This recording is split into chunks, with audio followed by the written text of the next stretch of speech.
Ginoo. Ang kamatayon sa iyang matinumanong nga mga sulubong.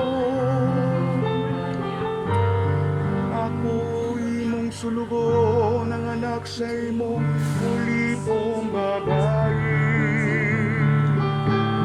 Imong gilugdi ang akong talikalan. Kanimo akong ihalad ang sakripisyo sa pasalamat. Ug sampiton ko ang ngalan sa Ginoo.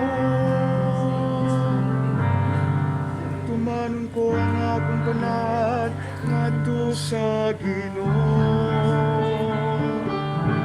Diya sa tubangan sa tibok niyang lungsod.